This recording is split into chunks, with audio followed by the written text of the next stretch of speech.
welcome to the CAAT Center's Artist Spotlight. Today we are with Mr. Tucker Rodkey. Can we give him a round of applause? Woo! He is the founder of Painting Freedom, and an extraordinary story does he have. So without further ado, let Tucker tell us a little bit about himself. Tucker? Hello, everyone. Like you said, my name is Tucker Rodkey. I was born in Denver, Colorado, but then quickly moved here to the Chester area where my family has been for about 170 some odd years, so I've been around for quite a while. I have a passion for art, a passion for our community, investing in our community, and helping our young people to grow into the young men and women that God has called them to be. So excited to be here, excited to talk with you and share a little bit about my story. Oh, well, thank you. Tell us, at what age did you kind of say, you know what, I'm an artist? Well, every kid likes to scribble, I feel, especially on the walls. But for me, it started when I was about 5 or 6 years old. My parents got me this art set that had like it had this tracing, like it had that backlight tracing light thing. So I would just trace for hours and hours and hours. And eventually I was like, I can just do my own stuff. So I always loved to scribble and draw, but it really started when I was in 8th grade. I go to my first art class. Oh boy. And my art teacher is like, I want you guys to draw a portrait. And I say, I would love to draw a portrait. So I go home, I draw a portrait of someone. It's pretty good. I'm doing like my shading and my drawing.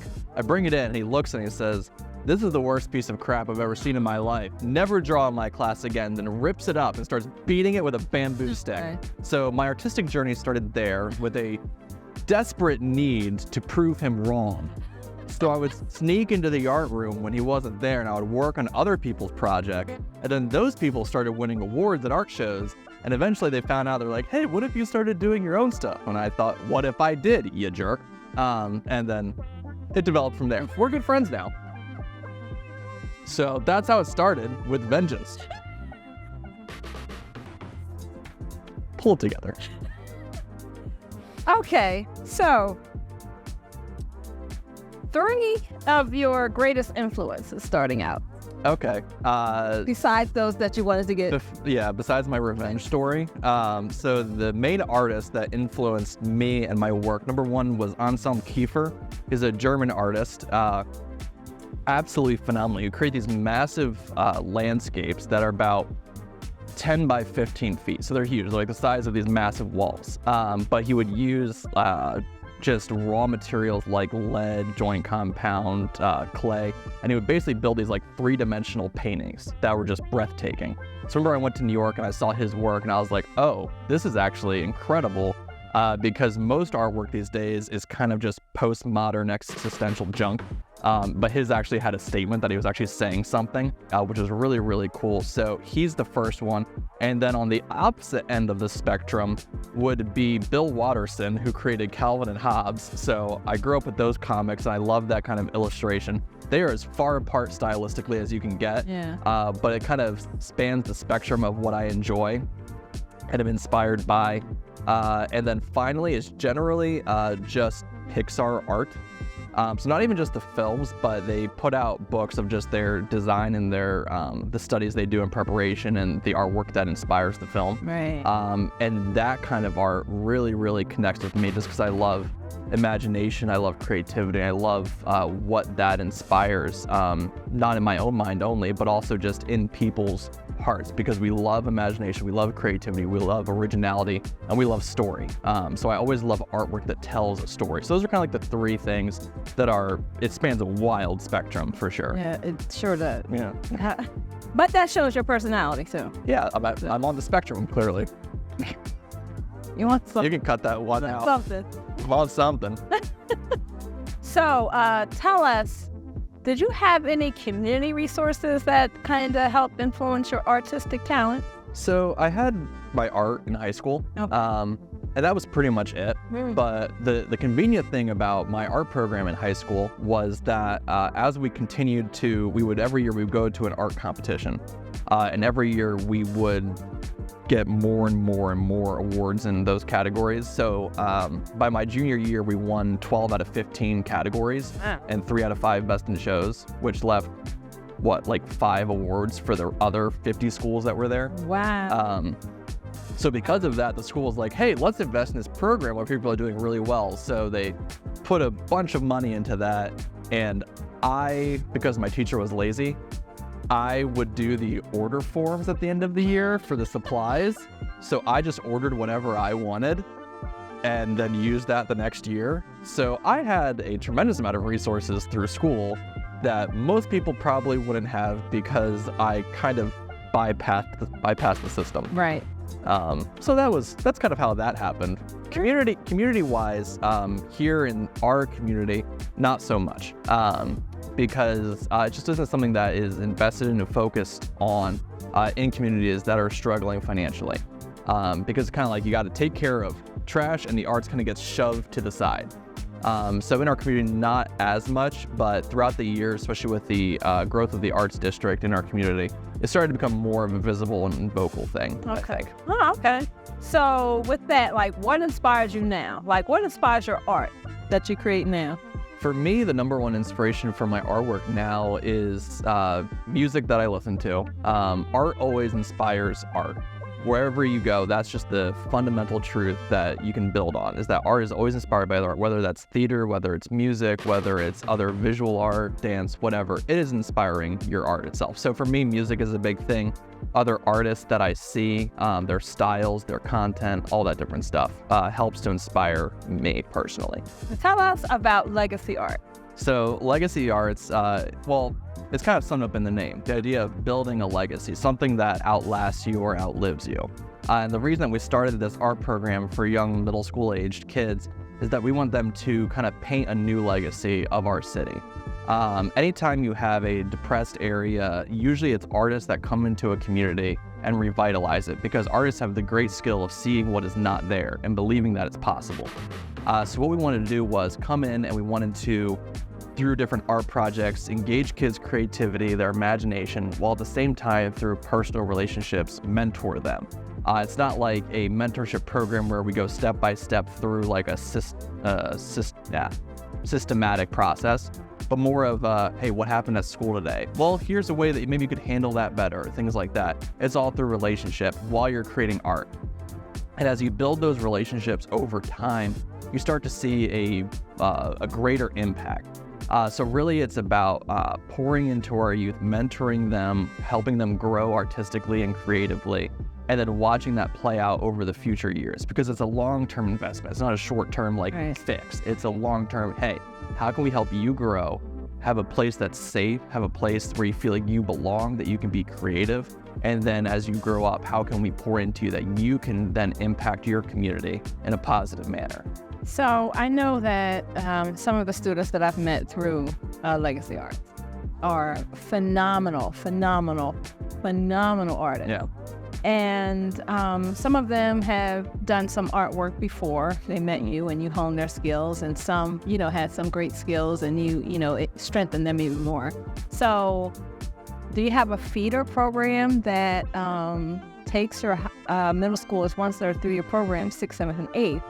How, do you connect with high school to make sure that they continue their... Yeah, so our Legacy Arts Club program leads into Legacy Studio Arts. Studio Arts is our advanced program for advanced middle schoolers or high schoolers. And we move from doing just random projects where it's like mixed media, lots of different things, to very medium-focused projects. So they learn pencil, they learn charcoal, they learn marker, they learn all sorts of different things, acrylic, oil. And they do these really, really difficult long-term projects. So each project probably takes them minimum of 2 months to do. And part of what we want to build in them is that discipline of seeing something through to the end. Yeah. Because it's really easy to give up on these projects, because you just say it's taking too long, it's too difficult, there's too many details. But then what happens is you finish that project and you realize, oh wait, if I just push through a little further, I can make this a reality. So a lot of it is building in discipline, building in focus, and helping kids realize, oh wait, I can actually do this. Because if I showed the kids the project ahead of time, like I do alongside of them, so they can see how to do it, they would look at mine and say, there's no way I can do that. But because I walk with them through that process the entire time, they suddenly realize, oh wait, if I just focus, I can actually do this. But yeah, focus is definitely the hard part for most of them, where they're just like 5 minutes and then, I want to go. They just gotta, move them back in. Right. So I know that the few years you've been at the CAAT Center, that those students, a lot of students stayed, from year to year to year. So it allows you to see how they grow each year. Yeah. How did that make you feel? I feel incredibly proud of them. Thinking about some of the students who, when they first arrived, would just like sit there, like their hoods up, and they just wouldn't talk to anyone. They're just glaring at everything, like what the heck is going on, and who is this insane dude up front teaching us?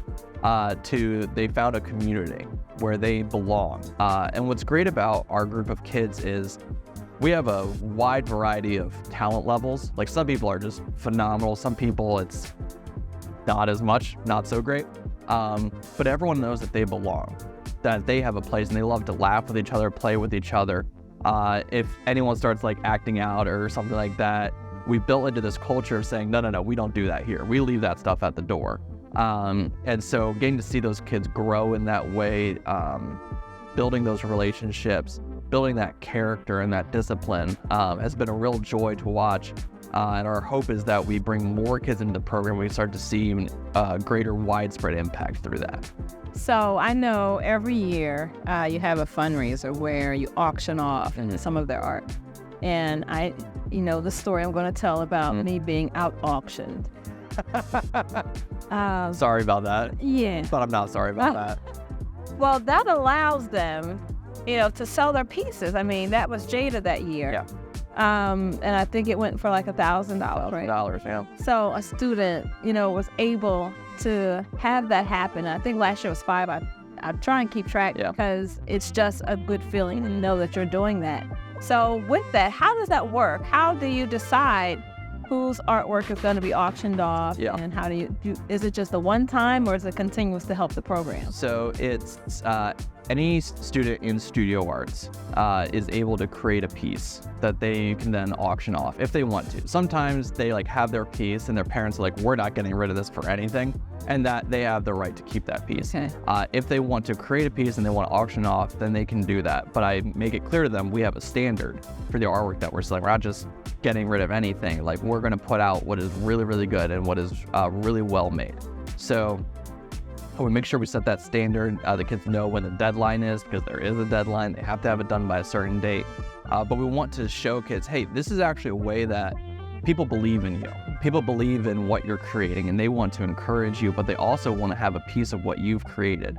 And knowing that someone out there wants what you've created is just, it's an incredible sensation. It's an incredible feeling. And we know that we want our kids to realize, wait, I could actually, if I wanted to, I could make a career out of this. I could pursue this in a way that impacts my life, that impacts other people's lives, and know that that's a possibility. Right. Because we all have the mental image of, a starving artist, right? That, there's no way to survive on this. You're going to just die in a gutter somewhere. And the kid is like, well, I guess I'll give up painting now. Like, there's no way to make money off of it. But seeing that, no, you can actually do this, but you have to put yourself out there, and you have to make something that's really quality. So encouraging them in that and giving them the opportunity to do that, I think is really powerful for them individually. Right. Wow. Well, you know how I feel about legacy arts, but more so legacy arts. Legacy arts is just a part of painting freedom. Yep. So tell us a little bit about the holistic organization of painting freedom, and then they'll, can understand how legacy arts fits in that. Yeah, so Painting Freedom is a Christian arts ministry built around the idea that God created us to be creative, right? God created us to engage creatively with this world. So when we're born, right, we don't come out of the womb and we immediately start talking and communicating through language. How do we communicate? We understand the world through what we see, through what we experience. So I always say that visuals are our primary form of communication and understanding in the world. Language is learned, but visuals is like primal to us. Right. So that's why art is so powerful. That's why movies are so powerful. Even if you mute a movie, you're still entranced by it because of the visuals that are created there. And so one of our foundational principles of Painting Freedom is using that primal visual language to connect people to the truth of God's word and the truth of the gospel, that God created you, He formed you, and He has a plan for you, and He wants to have a relationship with you. So we use art to tell people that story, tell people the story of the gospel, tell people the story of a God who loves them. And so I travel around the country and I do speed painting and speaking at churches, conferences, schools, outreaches, music festivals, all sorts of stuff. So the first couple of years that I did that, really, really powerful moments, really powerful stories, God opened a lot of doors. But as I was working, I was thinking, all right, I get to travel all across the country. That's great. That's super fun. But how are we serving our local community? Painting Freedom is founded in Chester. How are we serving Chester? And there's a verse in scripture that says, for we are God's workmanship. That idea of workmanship is the word poema, which means you are God's poem. You are His art piece, His masterpiece. And He has a plan for you. And so looking at the students and the children and the teens in our community and seeing them not as just teens and kids, but as God's workmanship, His masterpiece, how are we pouring into and investing in God's masterpiece, His workmanship, His poema? So we wanted to pour into our community and invest where we live. So we put together the program of Legacy Artists. We had our first fundraiser to get the initial funding for it. I met you that one day, which was great. And you're like, hey, we have this facility and there's no one here. Come have your program here. Yeah. And everything just kind of grew from there. So Painting Freedom overall is just a creative community that uses art to preach the gospel. And then Legacy is just an aspect of that where we say, hey, we want to pour into and serve God's workmanship here on earth. And right now, right here, that's our teens and our kids in our community. Okay. Is that a good summary? That's a good summary. It's a good summary? Yes. That's pretty good. So what is your ultimate goal for Legacy and Painting Freedom? It's a great question. What is the ultimate goal? I think a lot of people, when they think of ultimate goals, it's like, I want to, reach this many people or have this many followers or have this kind of income. For me, the ultimate goal is always about connection. It's always about relationship. It's not about numbers. It's about reaching the one. Okay. You know what I mean? So if we have like our Legacy Arts program, let's say we're around for the next 100 years. I don't think so. That's way too long. But next 100 years, okay? People would say, all right, did you reach 100,000 kids? Did you serve 1 million teenagers? Probably not. But there's some teens in there that had their lives changed forever. Absolutely. My ultimate goal is not to have massive numbers. My ultimate goal is to serve the one. Okay. Does every kid that comes into our program feel like they belong and that they're cared for and they have a safe space to belong? Then I've reached my ultimate goal. If I go and I preach at a church, do the people up there think I'm just there to give an eloquent talk? Or do they know that I care about them, that God cares about them? If they know that and they leave with that, then I'm content. I'm not upset about whatever else went wrong or right. But the ultimate goal is not about money or numbers. It's always about connection. It's always about relationship. Because if it's about relationship, then you always win. You know what I mean? Because that's what you actually have control over, is that relationship one-on-one with someone else. You don't have control over the other stuff. That can come and go. But when you focus on relationship and impact and connection, you win every single time, every single month, every single year. So for me, that's my ultimate goal always, is just to connect with people. Wow. And show them that love that God has shown me. Wow. So, simple. Simple and powerful. Right. My mom always said, keep it simple, stupid. So tell us, before we go, tell us what is coming next. What can people expect next from Legacy Art and Painting Freedom? We've got a lot of stuff in the works. So one of the big things right now that we're working on developing that you know nothing about, so this is a surprise for you as well. Yep. So listen up, listeners. So we're developing something based on that verse I shared with you from Ephesians 2:10, for we are God's workmanship, that idea of poema. So what we want to develop is actually a project with partners we have in Tanzania, Africa, where we'll be traveling the country, going to churches, organizations, nonprofits, schools, different things like that. I'm creating a performance piece that kind of tells my story along with the gospel, but also connects people to the stories of those trapped in poverty in Tanzania. And what we're going to do is, through this program, build a sponsorship base for students in Africa that it costs $200 a year for a kid to go to school for a year. which is just an insanely low number, right? $200 a year, that's 85 cents a day. Like, it's nothing to us. We throw that money away on nothing. Yeah.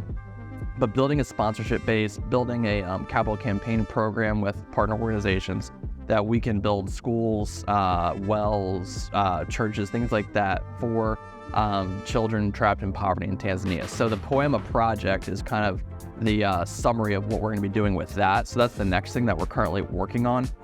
With Legacy, we're continuing to truck along with what we normally do, with programming for middle schoolers on Thursdays, the studio arts on Tuesdays.